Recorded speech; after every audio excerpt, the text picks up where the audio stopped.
आकाशवाणी भोपाल से प्रस्तुत हैं प्रादेशिक समाचार।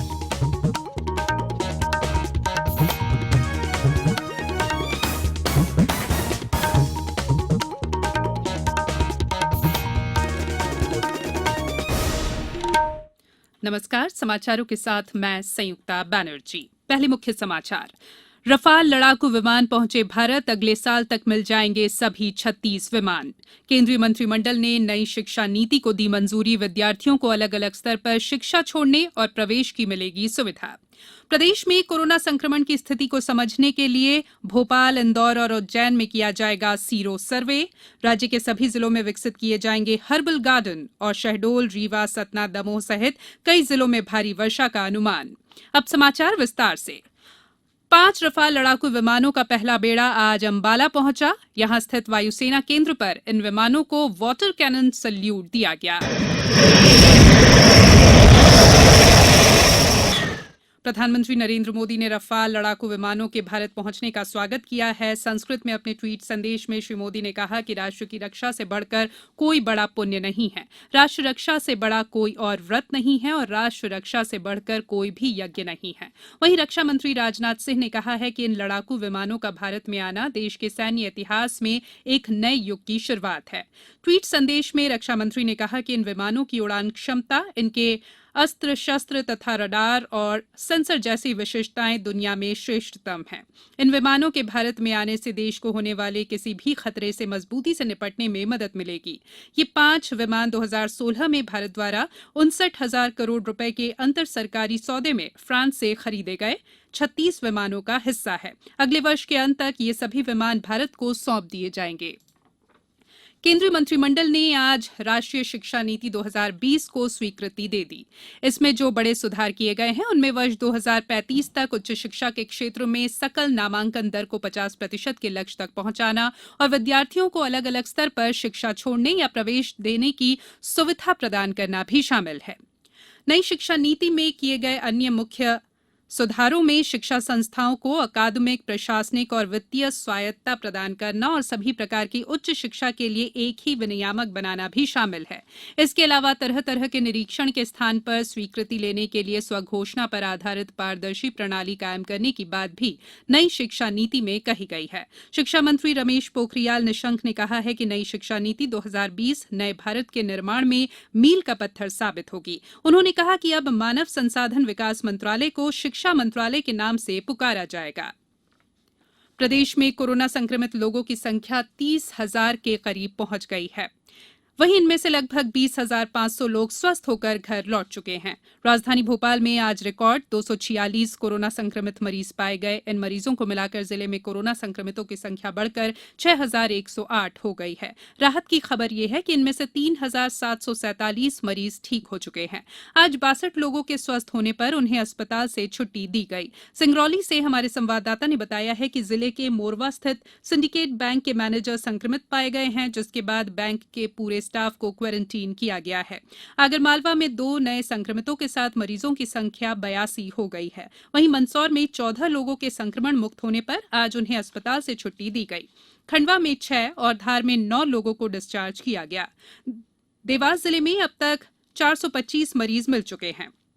छिंदवाड़ा जिले में आज 21 नए मरीजों का पता चला। इनमें एक ही परिवार के 9 सदस्य शामिल हैं। उधर छतरपुर में 25 कोरोना संक्रमित मरीज कोविड-19 को हराकर घर लौटे। रायसेन में आज 4 मरीजों में संक्रमण की पुष्टि हुई। इनमें रैपिड एक्शन फोर्स के 3 जवान शामिल हैं। नरसिंहपुर में पिछले 14 दिन में 121 पॉजिटिव केस सामने आए हैं। वहीं सीहोर जिले में संक्रमितों की संख्या 253 हो गई है। जबलपुर में आज 4 नए संक्रमित मिले हैं। कोविड-19 के मरीजों की बढ़ती संख्या के बीच गृह मंत्री डॉक्टर नरोत्तम मिश्रा ने कहा है कि सरकार लॉकडाउन की तारीख आगे बढ़ाने की बजाय दूसरे विकल्पों पर भी विचार करेगी। डॉक्टर मिश्रा ने आज ट्वीट के जरिए कहा कि जब कोई और विकल्प कारगर नहीं लगेगा तभी लॉकडाउन आगे बढ़ाने के बारे में सोचा जाएगा। छिंदवाड़ा से हमारे संवाददाता ने बताया है कि जिले में 1 अगस्त से 4 दिन का लॉकडाउन लगाया जाएगा। जबलपुर में 31 जुलाई रात 8 बजे से 4 अगस्त सुबह 5 बजे तक नगर निगम सीमा क्षेत्र में पूर्णबंदी लागू रहेगी। मुरैना कलेक्टर प्रियंका दास ने व्यापारियों की मांग पर कल से कुछ शर्तों के साथ सुबह 9 बजे से शाम 4 बजे तक बाजार खोले जाने की अनुमति दी है। अभी हम लोग फिलहाल होटल्स और रेस्टोरेंट्स नहीं खोल रहे हैं, वो राखी के बाद खोलेंगे। जो खाने पीने की सामग्री के दुकानें हैं वहाँ पे ये कड़ाई से इसका पालन किया जाएगा कि कोई बैठ के नहीं खाएगा। समस्त दुकानों पे अनिवार्य रूप से जो है मास्क का प्रबंधन रखा जाएगा। तीसरा चीज है कि दुकान के अंदर लोगों को परमिट नहीं किया जाएगा और नो व्हीकल जोन बनाया जा रहा है। ये समाचार आप आकाशवाणी भोपाल से सुन रहे हैं। हमारे समाचारों को अब आप कभी भी और कहीं भी अपनी सुविधा के अनुसार सुन सकते हैं। ये समाचार बुलेटिन यूट्यूब, ट्विटर और फेसबुक पर AIR न्यूज भोपाल पेज पर सुने जा सकते हैं। इसके अलावा आप हमारी वेबसाइट newsonair.com पर या AIR न्यूज ऐप पर भी समाचार सुन सकते हैं। प्रदेश में कोरोना संक्रमण के बढ़ते मामलों पर नियंत्रण और संक्रमण की स्थिति को समझने के लिए सरकार ने 3 प्रमुख शहरों इंदौर, भोपाल और उज्जैन में सीरो सर्वे कराने का फैसला किया है। सर्वे की शुरुआत उज्जैन से की जाएगी। एम्स भोपाल के निदेशक प्रोफेसर सरमन सिंह ने बताया है कि उज्जैन का चयन पहले इसलिए किया गया है क्योंकि यहां मृत्यु दर सबसे ज्यादा है। प्रोफेसर सिंह आज PIB भोपाल द्वारा तेजी से फैल रहे कोरोना संक्रमण से कैसे बचे विषय पर आयोजित एक वेबिनार को संबोधित कर रहे थे। पहले उज्जैन में करेंगे और इंदौर में करेंगे, भोपाल में शायद थोड़ी देर के बाद करेंगे, पॉपुलेशन के अकॉर्डिंगली करेंगे। बट उज्जैन सबसे टॉप प्रायोरिटी पे इसलिए है कि वहाँ पर डेथ रेट सबसे ज्यादा है देश में। श्री सिंह ने कहा कि घर से बाहर जाने पर मास्क लगाना, बार बार हाथ धोना और सोशल डिस्टेंसिंग का पालन कर हम कोरोना को मात दे सकते हैं। प्रदेश के आयुष राज्य मंत्री रामकिशोर कावरे ने सभी जिलों में औषधीय पौधरोपण कर हर्बल गार्डन विकसित करने के निर्देश दिए हैं। श्री कावरे ने कहा है कि वे स्वयं किसानों को फलदार पौधों की तरह औषधीय पौधे लगाने के लिए भी प्रोत्साहित करेंगे।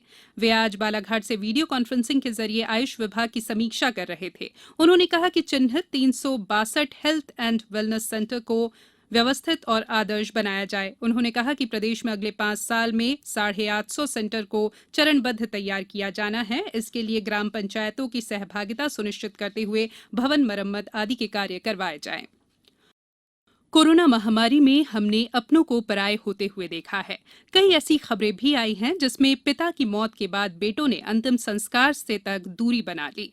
न चाहते हुए भी इस विभत्स त्रासदी ने मनुष्य को संवेदन शून्य बना दिया।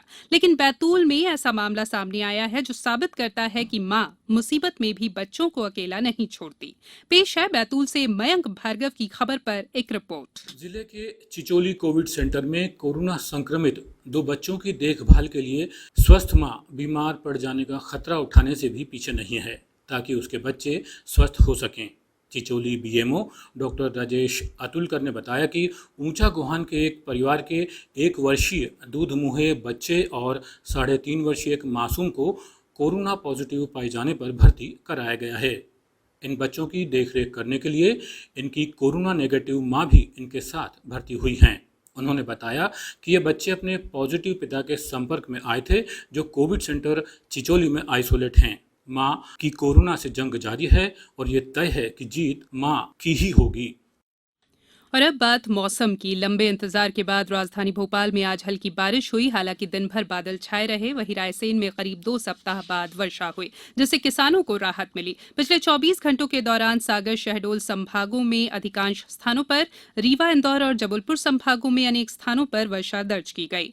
मौसम विभाग ने शहडोल, रीवा, सतना, दमोह, सागर, छतरपुर, टीकमगढ़, नरसिंहपुर, बैतूल, हरदा सहित कई जिलों में कहीं कहीं भारी बारिश का अनुमान जताया है।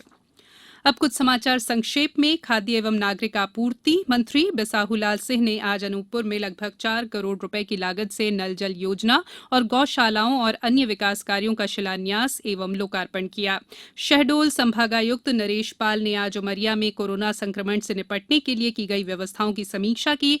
रतलाम में कीट प्रकोप से फसलों को बचाने के लिए कृषि विभाग के अधिकारियों ने किसानों को दवा छिड़काव के बारे में बताया। और चंबल संभागायुक्त ने भिंड के 2 अधिकारियों को विभागीय कार्यों की समीक्षा बैठक में शामिल नहीं होने पर कारण बताओ नोटिस जारी किया है। अंत में बुलेटिन के मुख्य समाचार एक बार फिर। रफाल लड़ाकू विमान पहुंचे भारत, अगले साल तक मिल जाएंगे सभी 36 विमान। केंद्रीय मंत्रिमंडल ने नई शिक्षा नीति को दी मंजूरी, विद्यार्थियों को अलग अलग स्तर पर शिक्षा छोड़ने और प्रवेश की मिलेगी सुविधा। प्रदेश में कोरोना संक्रमण की स्थिति को समझने के लिए भोपाल, इंदौर और उज्जैन में किया जाएगा सीरो सर्वे। राज्य के सभी जिलों में विकसित किए जाएंगे हर्बल गार्डन और शहडोल, रीवा, सतना, दमोह सहित कई जिलों में भारी वर्षा का अनुमान। इस बुलेटिन में इतना ही। घर में रहिए, सुरक्षित रहिए और सुनते रहिए आकाशवाणी। नमस्कार।